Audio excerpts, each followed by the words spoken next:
Ah.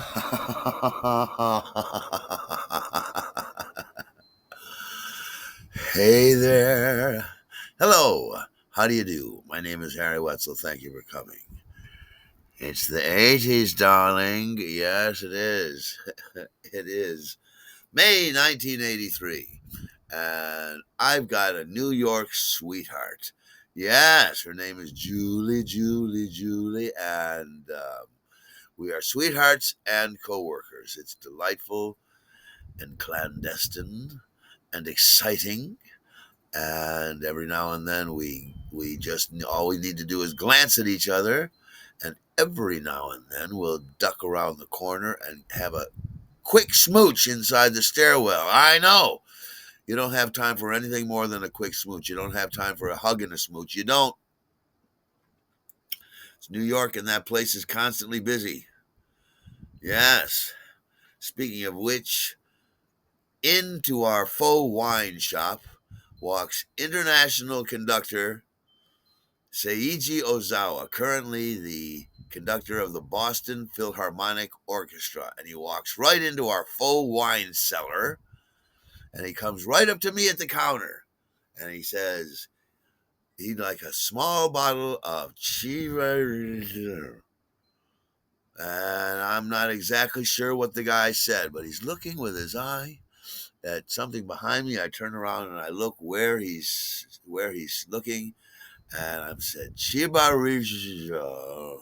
Oh, Chivas Regal. And I give him, I reach for a pint bottle and I put it on the counter. He says, no, a small bottle, small enough to carry in my jacket pocket. I said, oh, you bad boy. And then I said to myself, don't call the conductor of the Boston Philharmonic a bad boy, you dunderhead. So I turn away from him and I get him a put back the pint, and I get a half pint. I put it on the counter, and he says, "Oh!" And he picks it up and he puts it in his pocket. He says, "That's good." And I go, that'll be however much it was. And he put down some cash, and I went over, rang it up, bring him back his receipt. He says that I don't need to bag it or anything. He's got it. He takes his receipt, and poof, he's gone. And I wanted to say, "Thank you, Maestro," but he was already gone. I say, how do they do that? How do they disappear so quickly? And I turn around and there's Julie, and she saw the whole thing. She looks at me and she says, "You bad boy." I said, "What?" She had no idea who he was, though, so it was another one of those New York stories. Well, speaking of New York stories, we're going to have a dinner party down in Brooklyn Heights. Yes. So Julie's dad, his girlfriend, lives down in Brooklyn Heights, and they're having a dinner party. And Julie wants to bring me along, so it's an even number of people. Yes.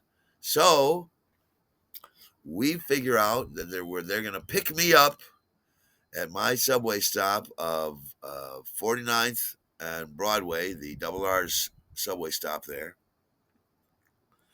And we're going to meet at that corner. They're going to pick me up in Julie's dad's car, and we'll all drive together down to Brooklyn Heights. That's what the plan is. Yes. So I go over to, I leave Steinway, and I get over to my appointed meeting place at the appropriate time, and I'm hanging around 49th and Broadway, waiting for a car to show up. And eventually, this sleek 1940 something black Bentley pulls up. Julie's dad is driving. Julie's in the passenger seat. She rolls down the window, puts her arm out the window, and she sees me. She calls out, "Hey there, baby! You want to ride to Brooklyn?" I ran over to the car. I said, "Absolutely." She said, "Hop in." And she indicated the back door. And I'm like, "Right." And I go over to the back door and I think, she's going to get out of the car and join me, right? So I open the door and I get in and she's not moving. So I pull the door shut. And yeah, she's sitting up front with her dad driving, and I'm sitting in the back seat. And that's what the configuration for our drive to Brooklyn is going to be. Oh, I was hoping to sit next to Julie, but apparently that's not going to happen.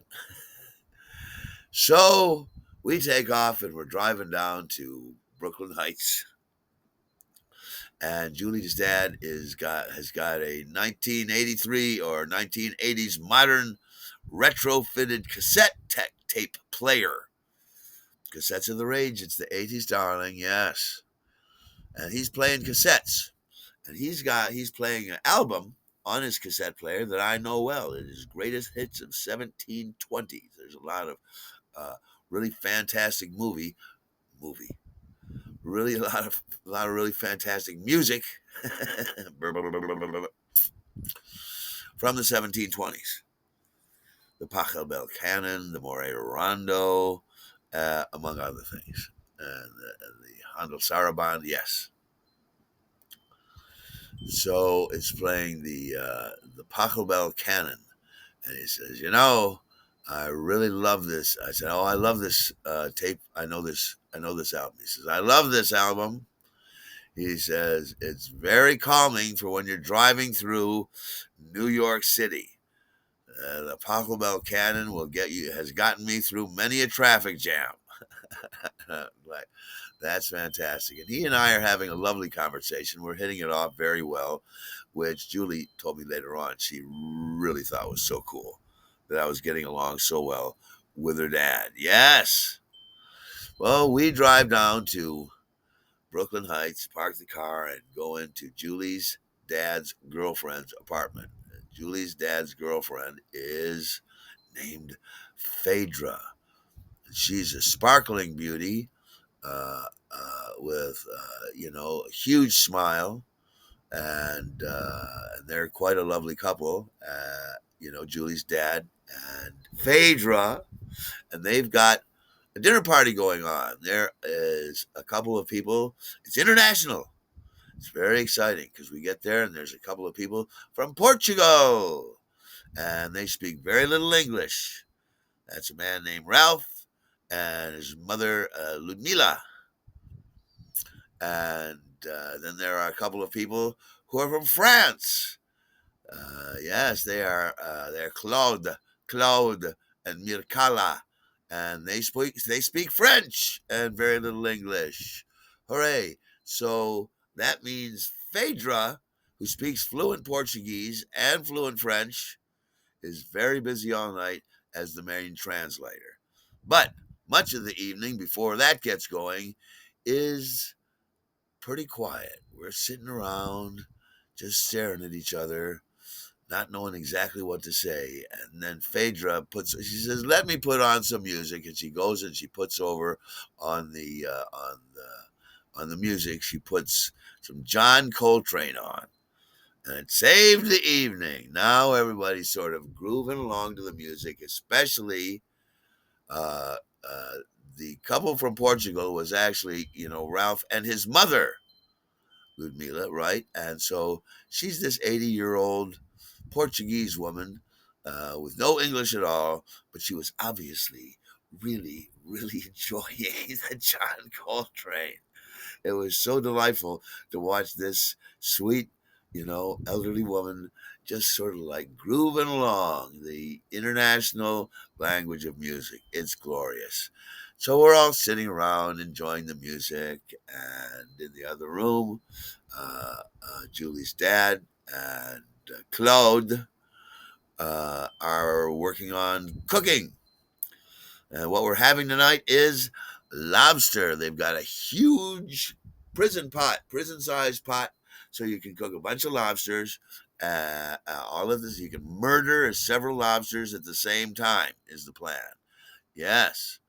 So they've got their water boiling and they're putting the lobsters in one at a time, waiting to hear the scream of the lobsters. And none of them screamed because the water wasn't really that boiling, or whatever combination of reasons. It's just slightly horrible. You've got to admit that they're putting these alien creatures into this big pot of water, and we're going to eat these things later. Are you out of your mind? They look like a monster from a science fiction movie that could snap and bite and cut your fingers off and eat them. It's terrifying, especially if you're on hallucinogenic drugs like I am. Oh, didn't I mention? I'm on a hit of purple microdot. Yes, purple microdot mescaline. Uh oh. And I am already tripping. Here's the thing, I had all this mescaline at home, and I said, well, we're going on a big fancy date. How can we have a little bit more fun? I said, we're going to trip on hallucinogenics, is what we're going to do. So when I'm waiting at the subway stop at 49th and Broadway for my ride to show up, I do. I drop a hit of purple microdot mescaline. So by the time I get down to the party, I should be tripping a little bit and having a transcendental experience. Yes. So by the time the lobster is served, I am tripping. And they put this monster in front of me, on a plate. And I've got my silverware and I'm sort of jabbing at it. What do I do? You know, here's the thing, when you're on mescaline, you're not interested in eating food. You're not. You're interested in looking at the colorful lights and listening to the beautiful music. Food is not doesn't have the same interest when you're on this type of transcendental journey.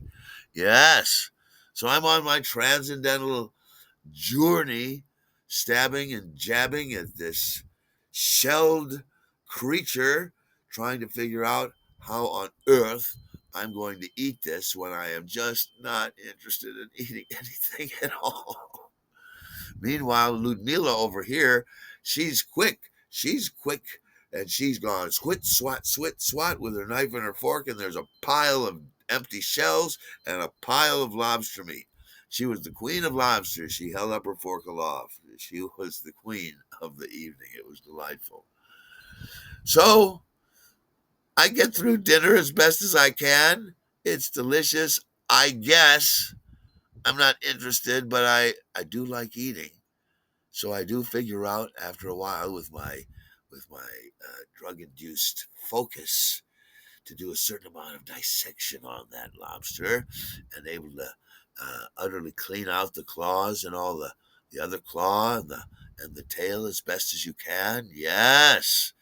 So it was a challenge and I rose to it. Got through that meal alive. Oh, after dinner, you know what we did? We went for a walk outside. Oh, it was a legendary view outside of Phaedra's apartment of the Brooklyn Bridge itself and the lights and the topiary of the nearby shrubbery. Oh, so we go outside and walk down to the riverside. Yes, and there's the bridge over there, and Julie and I are holding hands actually. Oh, and actually, Julie's dad and Phaedra are holding hands up there. It was very sweet. I know. So we're here. We're having this New York experience. You're standing down here by the river, and there's the Brooklyn Bridge itself, all lit up and all beautiful, and all 100 years old. It was built in 1883. Yes, I happen to know that because we're selling a centennial wine, the Brooklyn Bridge edition of a white wine from Claire Blanc, which is one of the inexpensive wines that we sell, and they've got a slightly pricier Brooklyn Bridge edition. Anyhow, I happen to know all about the 1883 anniversary and the 1983 anniversary because we're selling that stuff down at the booze store. But we're holding hands and looking at the Brooklyn Bridge. And I am tripping my brains out. It is even more beautiful than I already thought it was. So we go back in the house after our little walk, and we're getting ready to leave. And Ralph, the Portuguese man, and gives Julie this really fancy bottle of Portuguese port. Julie was just so sweet when she accepted it as this gift from this international fellow. I'll never forget. Anyhow, then it's time to go home. It's getting late and we're driving home. I am tripping my brains out. It is fantastic. Everybody is so much more attractive and the lights look like they're in love. And I'm in a super good mood. And the very worst case scenario would be that I have an uncontrollable, unexplainable fit of laughter, which never happened. Don't worry. So we go over to the car, and I think I'm gonna get to ride home with Julie in the back seat. She went straight to the front door of the car, got in. She said, "Hop in." She indicated the back. Excuse me, and I'm like, "Oh, great, it's all right." So I'm sitting in the back, and the way that the car is, there's that back window wraparound, and I can lean in there and see straight up, and I can see, and then we're driving over the Brooklyn Bridge. And I'm looking out the window and I'm looking at the towers of the Brooklyn Bridge as we go under it. It's just, and at that moment, Julie's dad's cassette player is playing the Moray Rondo. You all know this piece of music as the Masterpiece Theater theme song. And it's this regal, beautiful piece of music, and we're going over the Brooklyn Bridge as this fantastic piece of music is playing. I'm looking out the window, looking at the towers. We go to the next tower, and I'm looking out the window at that, tripping my brains out with this fantastic music playing. I will never be able to forget it. And whenever I listen to that music, I'm on the Brooklyn Bridge again. Is just magnificent. All right. So we pull over to 49th and Broadway, and it's not any chance of spending the evening with Julie because her dad's taking her home and dropping me off. All right. So I get out of the back seat. We're there at the corner. I get out of the back seat and I go up to the window. She rolls the window down. She gives me a look like she's afraid to kiss me in front of her dad. And I'm like, okay, I get it. I get it. She gives me a really alluring wink though. And I'm like, good night, my dear, and good evening, sir. And off they go. And here I am standing on Broadway and 49th, all fucked up with no place to go. I am still flying, and I'm like, all right, let's just go home. So I took the subway ride home on the double R, got home, walked home, and of course I stopped at the deli for a beer before I went upstairs. Of course I did. All right. So here it is, May 1983.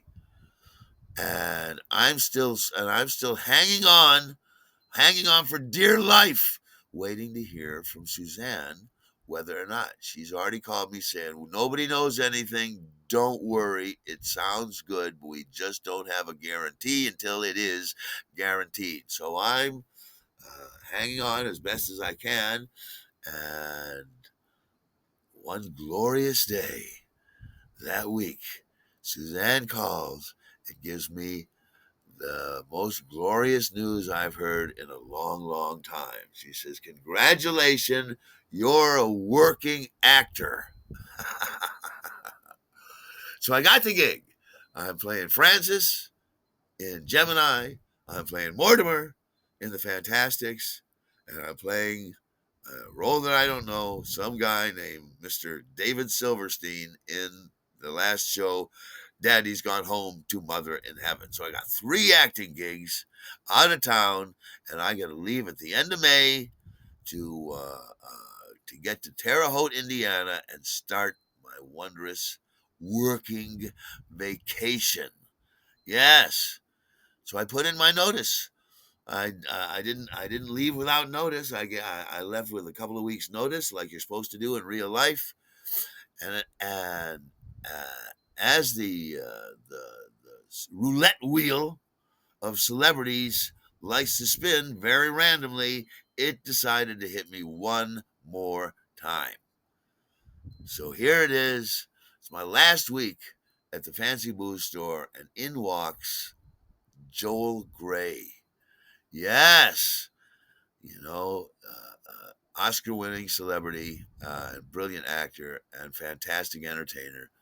A man with a mission. You can tell this dude was in a hurry when he came into the store. He was on the go, go, go, go, go, and he comes up. He's not in a bad mood or anything like that. Just a man on the go, man with a mission. And he comes in. He's like, "Hi, how you doing? I like 5 bottles. Excuse me. I like 6 bottles of white wine." And I'm like, "Absolutely. How about this Chardonnay?" He said, "No, no, no, inexpensive, please." And I said, well, we have this right over here. It's only $4.99. He says, less expensive, please. And I'm like, "Well, we've got the Fontana." He says, "Cheapest stuff you got." I go, "Well, we've got this Claire Blanc for $1.99. He says, "Perfect, 6 bottles." So I'm like, "Absolutely." And I bag that up and everything like that as quickly as I can. He puts down the dough. I get him his change and his receipt and everything, and he's gone like that. Poof, he vanished. And I'm like, "My, people come and go so quickly." And then I turn around and Keith is standing there. He saw the whole thing, and he says to me, "Cheapest stuff you got, eh?" Well, anyhow, the next thing I know, it's time for me to leave. It's time for me to get going. It's time for me to leave the booze store because I'm going to go to Terre Haute, Indiana in the next couple of days. So I'll tell you about my last couple of days at the booze store. Yes, I will. Next time. All right, here's the deal. Thank you for listening. Tell everyone you know about this podcast and share it out so that we can build our empire together. Yes! I thank you once again for listening, and I look forward to talking to you next time. All right.